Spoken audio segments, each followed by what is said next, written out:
सभी भैया बहनों का आज की हिंदी की कक्षा में स्वागत और अभिनंदन। हमारा जो टॉपिक चल रहा है हिंदी के अंतर्गत वो है विशेषण के भेद। तो हमने इसके दो भेद पढ़ लिए थे और भेदों के जो उपभेद होते हैं वो भी हमने पढ़े। अब हमारा चलेगा तीसरा परिमाणवाचक विशेषण। परिमाणवाचक विशेषण में मैंने परिभाषा आपको बता दी थी और उसके जो दो भेद होते हैं उनके नाम लिखाए थे। परिमाणवाचक के दो भेद वही हम आगे पढ़ने जा रहे हैं। तीसरा है परिमाणवाचक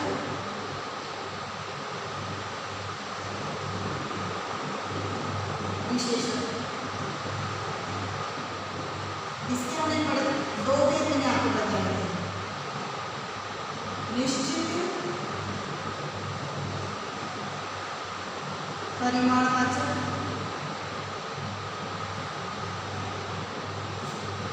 और दूसरा था इसका अनिश्चित परिमाणवाचक।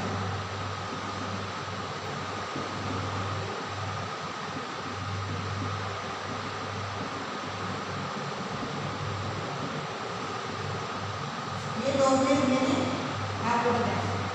परिभाषा बता चुकी हूँ। परिमाण का मतलब होता है मात्रा बताना, यानी इसके अंदर हमें ऐसी चीज़ों का पता चलता है मात्रा पता करने के लिए हम क्या करते हैं, किसी भी चीज़ को नापते हैं या तोलते हैं। तोल कर देखेंगे तो हमें पता चल जाएगा कितने किलो है ना, उसकी मात्रा कितनी है। या फिर हम नाप कर एक मुट्ठी, दो मुट्ठी, एक गिलास, दो गिलास, इस तरह से हम नाप लेते हैं। उस आधार पर इसके हमने दो भेद किए। पहला तो निश्चित परिमाणवाचक और दूसरा अनिश्चित परिमाणवाचक। अब देखो नाम से ही पता चल रहा है, जिस प्रकार संज्ञावाचक विशेषण था इसी तरह से यह परिमाणवाचक विशेषण है। निश्चित परिमाणवाचक जो निश्चित मात्रा को बताते हैं और अनिश्चित परिमाणवाचक जो जिनकी मात्रा निश्चित नहीं होती है। इसके बारे में हम लिखेंगे पहले निश्चित परिमाणवाचक किसे कहेंगे? निश्चित परिमाणवाचक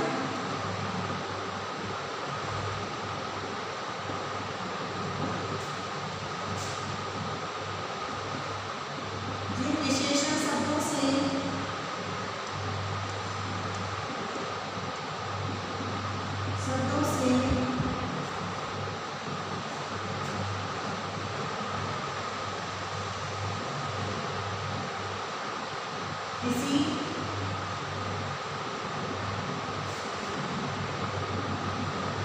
वस्तु या स्थान की निश्चित मात्रा का बोलते हैं। निश्चित मात्रा का बोध होता है।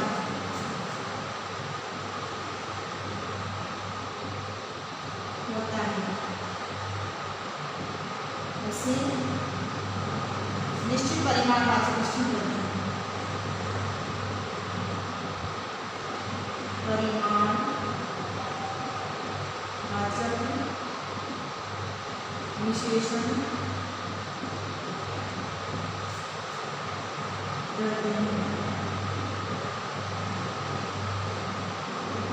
ठीक है ना। निश्चित मात्रा का बोध होता है, उसे क्या कहते हैं? निश्चित परिमाणवाचक। यानी जिन विशेषण शब्दों से किसी वस्तु या स्थान की, अब विशेषण पता लगता है तो किसी वस्तु या स्थान के बारे में बताएंगे ये सब, तो निश्चित मात्रा का बोध होता है। अब क्योंकि परिमाणवाचक है इसलिए इसके अंदर वस्तु या स्थान ही आएंगे, व्यक्ति नहीं आएंगे, क्योंकि व्यक्तियों को हम नापते तोलते नहीं हैं। तो इस हिसाब से हम इनमें मैंने लिखा है कि वस्तु और स्थान। अब जैसे 2 किलो अनाज निश्चित मात्रा पता चली है 2 किलो। और उदाहरण देखो 4 मीटर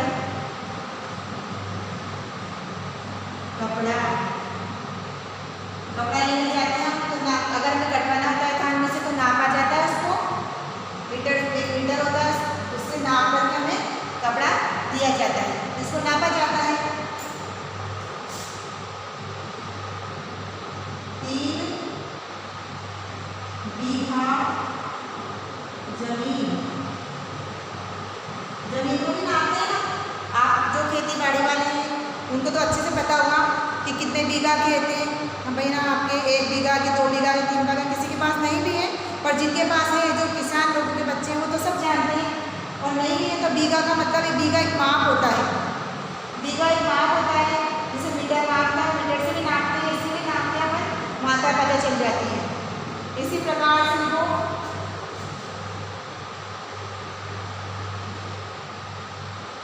2 सेमी, सेमी मतलब सेंटीमीटर, रेखा। आप जब गणित में पढ़ते हो तो रेखा पूछवाई जाती है कि 2 सेंटीमीटर की एक रेखा बनाई है। तो ये 2 सेमी क्या है? ये परिमाणवाचक विशेषण है। ये 2 सेमी क्या बता रहा है हमें? मात्रा बता रहा है। उस रेखा की मात्रा की, जो रेखा आपने खींची है वो कितनी है? 2 सेंटीमीटर की है। ठीक है ना। तो आगे समझ चुके किलो, किलो से आप समझ गए, तोलते हैं।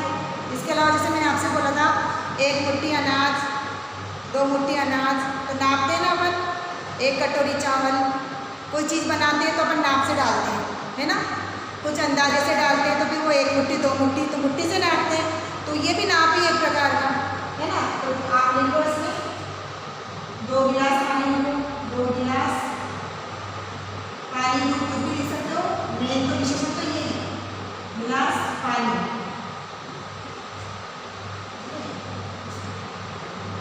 2 लीटर, लीटर भी माप होता है, घी। ये क्या है? ये सब परिमाणवाचक विशेषण के उदाहरण हैं। अब हम दूसरा पढ़ेंगे, अनिश्चित परिमाणवाचक। अब ठीक बिल्कुल ऐसा ही है। अनिश्चित परिमाण में निश्चित मात्रा का बोध नहीं होता है। तो जिन विशेषण शब्दों से हमें किसी वस्तु या स्थान की निश्चित मात्रा का बोध नहीं होता, तो इसको मैं मिटा देती हूँ। मैं अभी परिभाषा लिखती हूँ।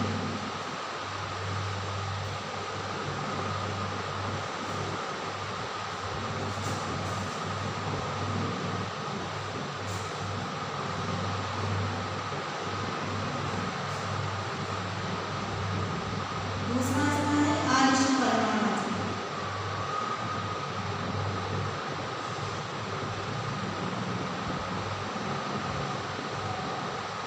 वाचक विशेषण, विशेषण ही है ना। इसको लाघव चिन्ह लगा दिया, इसको लाघव चिन्ह कहते हैं। यानी इसको मैं पूरा नहीं लिख रही हूँ, पर आप तो समझ गए होंगे कि विशेषण पढ़ा रही हूँ, ये विशेषण शब्द है ना। जैसे अपन इसको माध्यम जैसे चिन्ह लगा के, तो लाघव चिन्ह होता है, ठीक है ना। अनिश्चित परिमाणवाचक विशेषण की परिभाषा कैसी है? जिन शब्दों से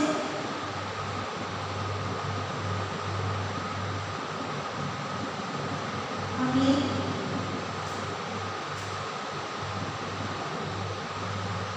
किसी वस्तु या स्थान की निश्चित मात्रा का बोध नहीं होता, नहीं होता। उन्हें अनिश्चित परिमाणवाचक विशेषण कहते हैं। अनिश्चित परिमाणवाचक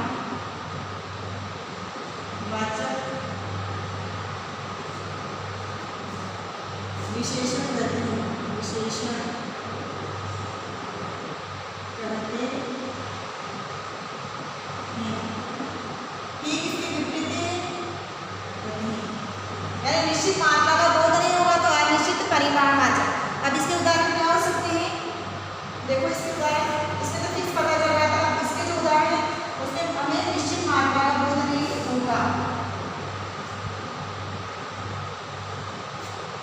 जैसे थोड़ा सा दूध,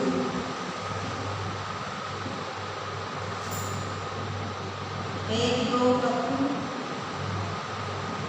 चाय।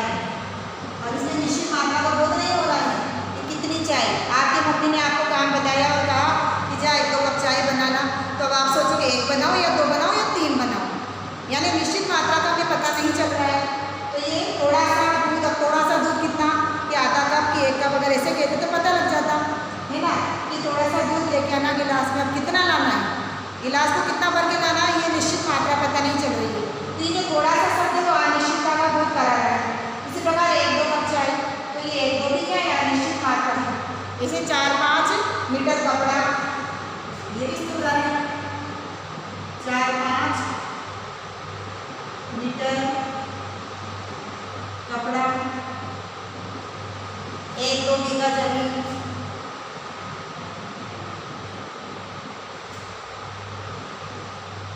बीघा, बीघा जमीन,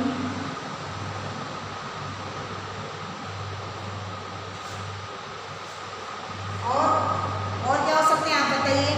आप भी सोचो अपने दिमाग में ऐसी कौन सी चीज़ें हैं जिसे हम नाप सकते हैं और तोड़ सकते हैं, और उसकी अनिश्चितता के लिए और कौन कौन से शब्द आ सकते हैं।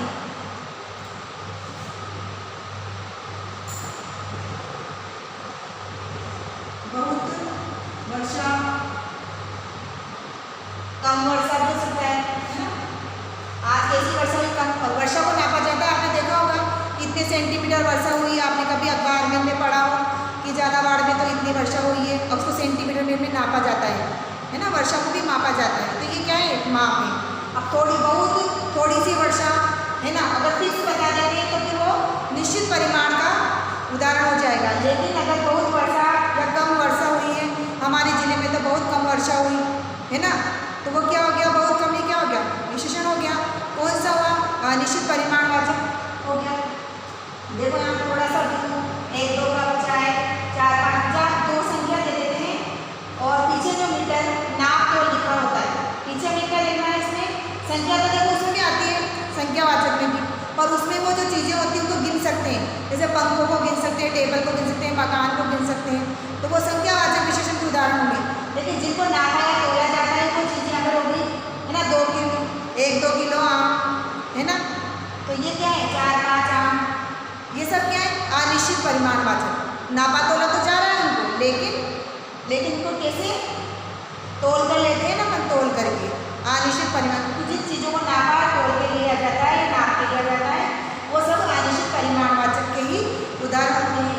जमीन भी 1 2 फिक्स नहीं है, यहाँ पर 4 5 फिक्स नहीं है, 1 2, बहुत कुछ है ना, कुछ दूध जमीन पर गिर गया, यानी कुछ दूध, तो वो कुछ दूध क्या होगा, थोड़ा सा, मतलब कुछ दूध, या कुछ की जगह थोड़ा सा भी लिखेंगे तब भी कोई बात हो जाएगी है ना।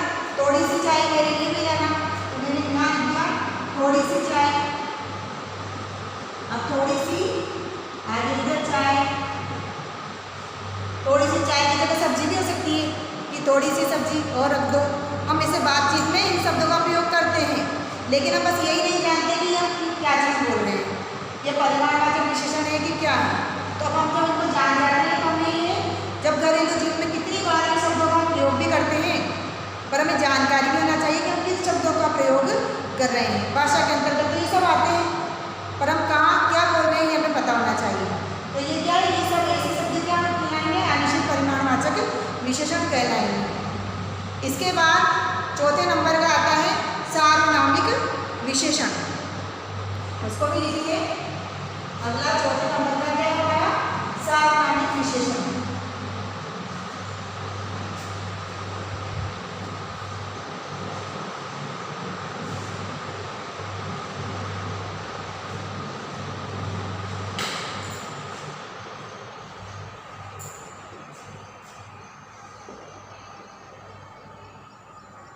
सार्वनामिक विशेषण, इसी का दूसरा नाम क्या है, संकेतवाचक विशेषण भी कहते हैं इसको।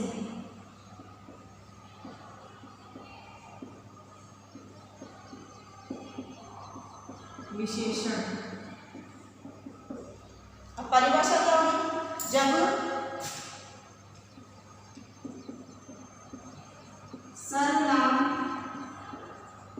शब्दों का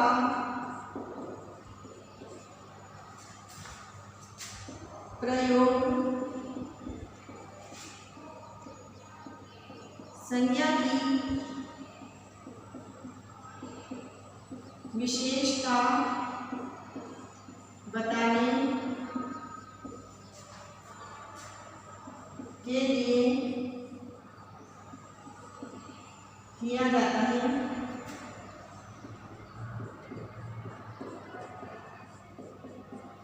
उसे सार्वनामिक विशेषण कहते हैं। उसे सार्वनामिक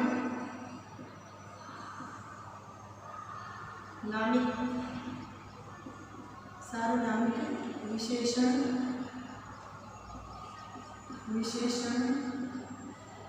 कहते हैं।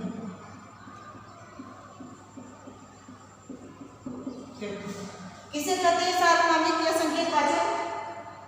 जब सर्वनाम शब्दों का प्रयोग संज्ञा की विशेषता बताने के लिए किया जाता है उसे सार्वनामिक विशेषण कहते हैं, है ना। हम संज्ञा के स्थान पर सर्वनाम शब्दों को काम में लेते हैं। अब सर्वनाम शब्दों का प्रयोग यदि हम संज्ञा की विशेषता बताने के लिए काम में लें तो वो क्या हो जाएगा? सार्वनामिक विशेषण। जैसे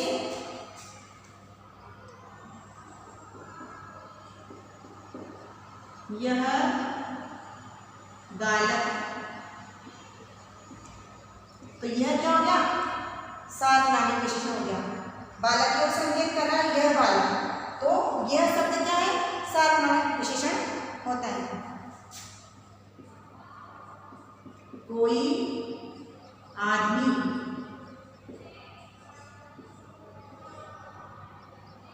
क्या हो गया?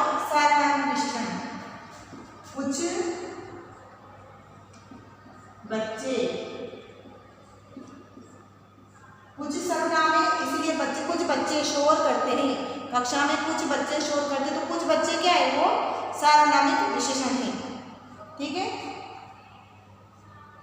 जब सर्वनाम शब्द संज्ञा के आगे लगकर आ जाता है तो क्या बन जाता है? सार्वनामिक विशेषण बन जाता है। तो आप ये चीज समझ, सार्वनामिक विशेषण क्या होता है? सर्वनाम से बनता है। यह, वह, आपने वह सर्वनाम होते हैं। वह पेड़, तो वह और पेड़, पीछे संज्ञा शब्द आ रहा है, आगे वह लग रहा है, तो ये संकेत हो रहा है, क्यों हो रहा है? वह पेड़,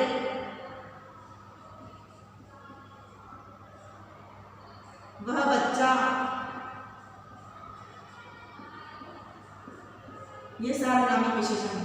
जब भी कोई सर्वनाम शब्द किसी संज्ञा के आगे जुड़ जाता है तो वो क्या बन जाता है? सार्वनामिक विशेषण बन जाता है। अब आप सोच रहे होंगे कि कई बार यह वह आपको लग रहा है कि सर्वनाम शब्द है, सार्वनामिक विशेषण क्यों माने? तो यह सर्वनाम तब होता है जब इसके पीछे कोई संज्ञा शब्द नहीं आता। अब यह कार बड़ी है, एक उदाहरण देखो, तो यहाँ पर ये सार्वनामिक विशेषण है। यह कार, यानी कि कार संज्ञा शब्द है, कार के आगे यह आ रहा है तो यह सर्वनाम नहीं है इस वक्त। इस वक्त ये क्या है? सार्वनामिक विशेषण। इस वक्त ये विशेषण का काम कर रहा है। क्या है? ये विशेषण है। लेकिन ये इसे लिखा जाता है यह एक कार है, कार है, तो फिर क्या हो जाता है? यहाँ तो ये क्या है? सर्वनाम है, सर्वनाम। और यहाँ पर यह क्या है? सार्वनामिक विशेषण है, सार्वनामिक विशेषण। तो आपको थोड़ा सा अंतर समझ में आया? सार्वनामिक विशेषण कब होता है? जब उसके पीछे कोई संज्ञा शब्द होता है। और सर्वनाम कब होता है? जब उसके बाद कोई संज्ञा शब्द नहीं होता है, तभी यह सर्वनाम कहलाता है। अन्यथा अगर इसके पीछे, इसके जस्ट के पीछे, इसी के बाद अगर कोई संज्ञा शब्द आ गया है तो फिर ये क्या हो जाता है? ये सार्वनामिक विशेषण बन जाता है। अब तक आपने पढ़ा होगा कि हमने तो 4 ही विशेषण पढ़े हैं, लेकिन मैंने अब की बार आपको 5 लिखा है। विशेषण कितने होते हैं? 5 भेद लिखाए हैं, और वो शायद आप पहली बार ही पढ़ोगे, मुझे लग रहा है कि इससे पहले आपने 4 ही पढ़े हैं। लेकिन मैंने 5वां आपको लिखाया था व्यक्तिवाचक विशेषण, उसके बारे में भी मैं आपको समझा देती हूँ कि कब 5 विशेषण कौन सा होता है, और उसको मानने भी है, क्योंकि विशेषण इसीलिए 5 सही उत्तर होता है कि विशेषण 5 ही होते हैं, इसलिए 5 भेद माने गए हैं। तो 5वां है व्यक्तिवाचक विशेषण, व्यक्तिवाचक विशेषण।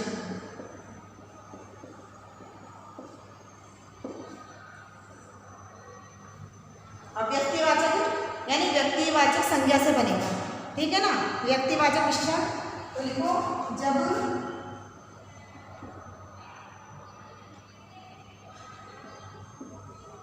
व्यक्तिवाचक संज्ञा का प्रयोग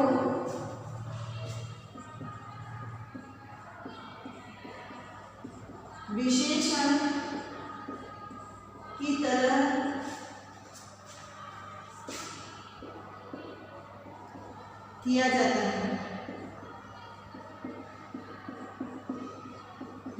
या इसको ऐसे भी कह सकते हैं, जब व्यक्तिवाचक संज्ञा विशेषण का कार्य करती है तो उसे हम क्या कहते हैं, व्यक्तिवाचक विशेषण कहते हैं। किया जाता है तो उसे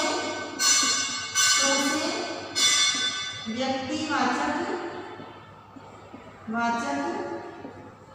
विशेषण कहते हैं, विशेषण कहते हैं।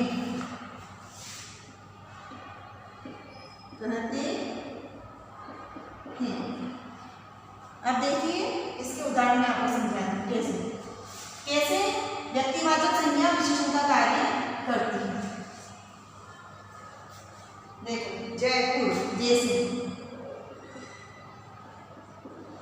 जयपुर ये एक शहर का नाम है। जयपुर क्या एक शहर का नाम है, तो फिर क्या हुआ, व्यक्तिवाचक संज्ञा हुआ। यहाँ क्या है, व्यक्तिवाचक संज्ञा। लेकिन अगर हम इसके पीछे इसको हम विशेषण की तरफ प्रयोग करें, कैसे, हमने लिखा था जयपुरी रजाई, फेमस है रजाई, जयपुरी रजाई। तो जयपुर शब्द का प्रयोग विशेषता बताने के लिए किया जा रहा है, नहीं किया जा रहा है। यहाँ पर रजाई कैसी है, जयपुरी। ये इसकी विशेषता है कि वो जयपुर में बनी हुई है, फेमस रजाई है ना, वो हल्दी फुल्की होती है, बहुत कम वजन होता है उसका, तो वो फेमस हो गई जयपुरी रजाई, है ना। तो ये देखो बीकानेरी गुजिया खाई होगी आप सबने, बीकानेरी गुजिया। तो बीकानेरी गुजिया फेमस है ना, फेमस हो जाती है कुछ चीज़ें। तो बीकानेर में जो बनी हुई चीज़ें बीकानेरी गुजिया के नाम से आते हैं। तो बीकानेरी शब्द यहाँ पर क्या काम कर रहा है, विशेषता बताने का काम कर रहा है, और इसीलिए ये क्या है, यह व्यक्तिवाचक विशेषण है। यहाँ पर देखिए आगे, राजस्थानी लोग, हम सब राजस्थानी हैं, हम सब राजस्थानी लोग हैं, भारतीय भी हैं। तो अगर लिखा है राजस्थानी लोग, तो राजस्थानी शब्द व्यक्तिवाचक विशेषण है। अगर इसकी जगह लिख दूंगी भारतीय लोग,